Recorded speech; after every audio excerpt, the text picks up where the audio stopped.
Hey guys, the chicken is here. We're back to another home gym video. In today's video, guys, it is New Year 2024. I'm a little bit late, but I figured what we do is do a basement home gym tour. So I'm gonna start off just like how you would be if you were coming in, right through down the steps over here. First thing you're gonna see is the wall of stuff. So this is stuff that I don't typically necessarily use every single workout, but I still want it to be accessible and have it within reach. Things like wraps, straps, knee sleeves, chalk, extra stuff, pins, extra collars, things like that, chains. So stuff that I'm not using all the time, but I want it off the floor and out of the way. This is just a pegboard from Amazon. I think I got it for I got it really cheap. It's kind of small. I think I got two of them and they were like $14 each. So yeah, that was a good buy for, for what it is. Just sits on the wall. It's got lots of nice holes in it and a million different hangers, so you can hang up a ton of stuff. You can go really expensive with like the wall control things, but this works. Next up, we have, you'll see I have these spotlights here. Now these are mainly for making videos because they give you like really good light in the video. But it's also nice to have. They're newer. I think that's the company name, N-E-W-E-R, something like that. If you look up lights, they'll come up. But they're great. They're fairly cheap, I think, and they provide a lot of extra lighting because in the basement home gym with a low ceiling, it's tough to get the lighting right. I did put in pot lights eventually, but other than that, it's kind of tough to get the lighting good in a short ceiling basement because you've got these, these rafters here. So something like this is kind of ideal at this height. It's not going to be something where you hit your head on, and it's not like something that goes across that's gonna get in the way all the time. You don't want to sacrifice ceiling space at all because there's none really to sacrifice. But yeah, so moving on, the next piece you'll see is I've got this tricep bicep machine. This is from Amstaff. Now this is nice. It's plate loaded. It was fairly inexpensive, and I think I got it for might have been $300, like taxes, shipping, everything to the door. So it was fairly cheap. Nice way to do arms and mix it up and get away from the barbell a little bit. A lot of the home gym stuff, a lot of the workouts are kind of focused around the barbell. So to get cheaper machines or equipment that don't take up a ton of space, kind of help with that. As we move over here, we get another tripod. Got the band set up. Now this is a great, it's just a little thing. But just a little J-hook bolted into the ceiling and just hang a band around it. You can do so much with these. Like I do warm-ups with them. Sometimes I'll do like 100 rep sets of triceps or whatever. And, it's for how cheap they are and how easy they are to put in. Like it's just, or just throw it around your power rack. There's so much that you can do with it. It's just a great, it's a great option, especially for a basement. Next up, this is my newest piece. So this is the Iron AX leg extension hamstring curl machine. So how it works is this bar here where the weight is on, this flips over and then it sits up and you can do hamstring curls from the same seated position. I love this thing. I use it pretty well every leg workout, whether I'm doing warm up, prehab, or loading it up to do, accessory work. I love it. It works really well. I never have problems with it. Super smooth, easy to use. It does take up a bit of a footprint is the one downside of it, but that was one of the pieces. I got this after having the home gym for like 3 or 4 years, and I was like, what do I miss in the gym? I missed an easy way of doing legs that isn't a barbell squat, lunge, or, something like that. And there was really no good way, I found anyways, to replicate a hamstring curl. I know there's ways that you can build on, but I just didn't have the space in my power rack to really put any attachments on. So this worked really well for me. Next up, we've got our belt squat. Now the belt squat was one of the things I was probably most excited for building out my home gym, and for good reason. It's a great piece, and it's great as I love it as kind of a secondary squat day type of movement. So say I'm going really heavy on deadlifts, or I squatted really heavy earlier in the week, but I still want to get some leg work in. And obviously I'm not just going to do leg extensions. That wouldn't be enough. So having the belt squat as another piece to be able to squat is great. And as you can see, I can't really get the camera in there, but I've got a little pulley hooked up. I've done a whole video on this. And then I have a chain that hooks down on the bottom of the belt squat. So I can do a lot of other things with it too. I could do anything you could do from a high pulley. Rows, triceps, mainly what I use it for. You could do curls with it as well. You can also use the machine for doing like Romanian deadlifts. Works really well for that. So a lot of versatility, bit of a big footprint again, but it gets the job done. So here's the main show. Here's the main show. So here is the power rack. So this is actually a squat stand. This is the SML1 with the short, not pegs, the short HR2 attachment. So the HR2 attachment, if you go to the order and you select the 70-inch post, it'll fit with the SML1, and you can turn your squat rack into a half rack, or squat stand rather, into a half rack, which is nice because it allows you, the main thing is it makes it sturdier. You can add a pull-up bar if you have the ceiling space. I have this here just because it keeps it nice and tightly together.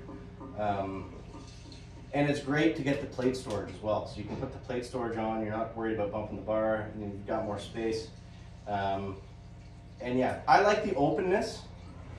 I like the openness of this rack.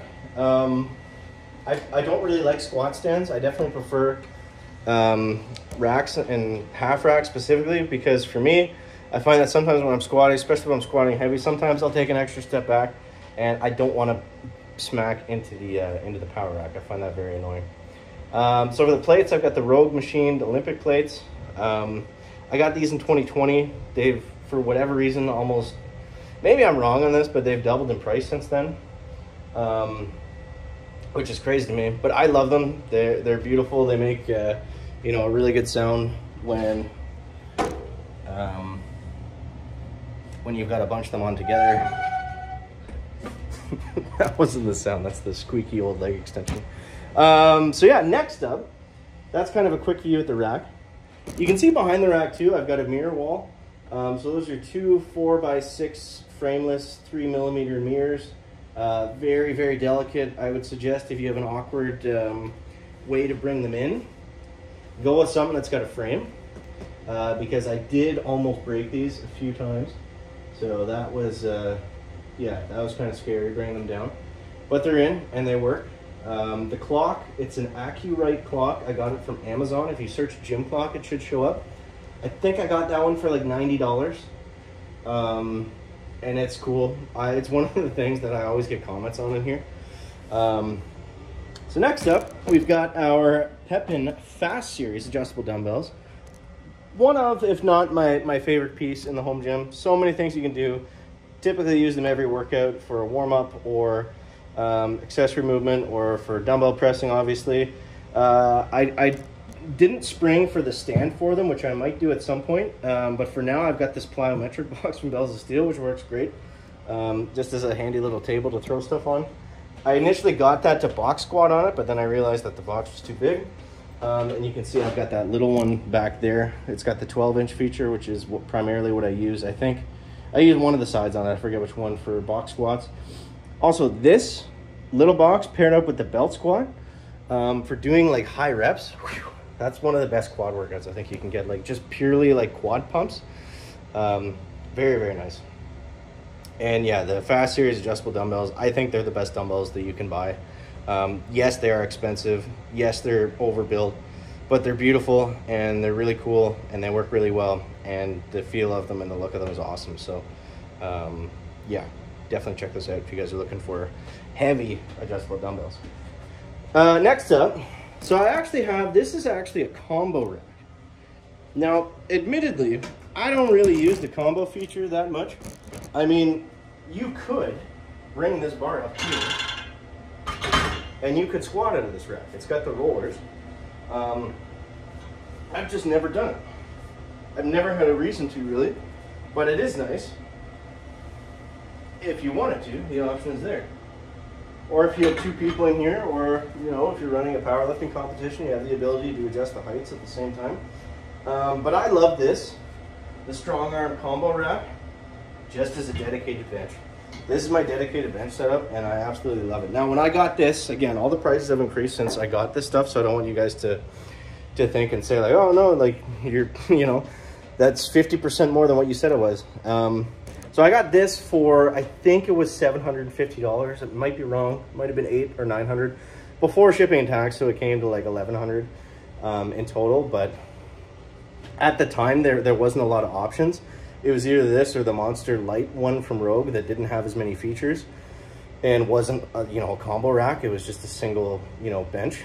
But this for like $100 more to have everything, you know, it's pretty cool. And you've got more plate storage on the back. I don't really use that because I don't have any more plates just yet. But as a bench, easily the best bench I've ever used. I love the feeling of it. Just fits perfect. You can really dial it in to get it where you want exactly.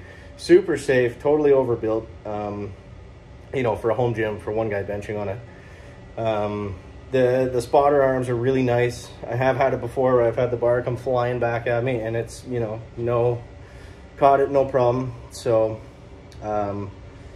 you know, for benching by yourself, you want to make sure that you're safe. That's a good investment, in my opinion, is getting something that has got really solid safeties in place. So even if you drop the bar directly out of your hands, it's not going to land on your head or your neck and kill you. So, yeah, I've got this Gorilla Fitness chalk bowl here. Don't really like Gorilla Fitness. I find their products are overpriced, and they kind of try to dupe people into, which I hate saying this about Canadian companies because typically I like to, you know, promote them. But these guys just, you know, they try to rip people off, essentially. They promote their stuff to be like Rogue. Some of it is even as bad as false advertising on some of their things. They'll say it's 3x3 steel when it's not, you know, things like that. And it's just shady marketing, and a lot of their stuff, it's fine, but it's not up to Rogue quality, and for the price, it literally doesn't make sense.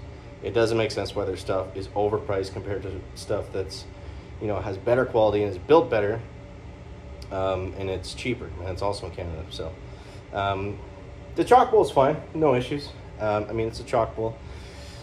The funny thing is, now that I have really nice barbells, which I didn't really show you, I've got the Synergy Power Bar, American Elite Stainless Power Bar, Synergy Fitness Squat Bar, Synergy Fitness Easy Curl Bar.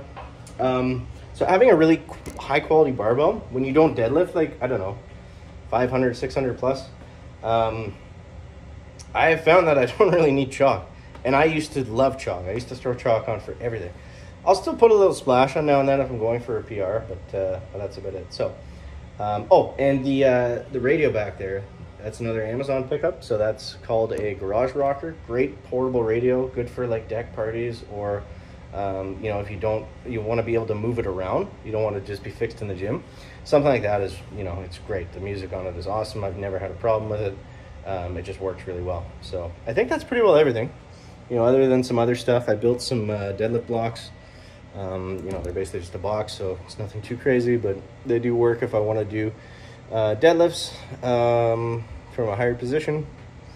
So yeah, I think that's the most of it, guys. So that's the 2024 home gym tour, and this is kind of the point of the channel, right? We take you through the home gym, the thought process going into it, and then how we feel about it years later. So overall, I'm still loving it. I actually just hit a PR on bench like 30 minutes ago, so definitely a good investment. Definitely a good investment. So I hope you guys enjoy the video, and do you want to see more? Don't forget to subscribe. Catch you next one. Check it out.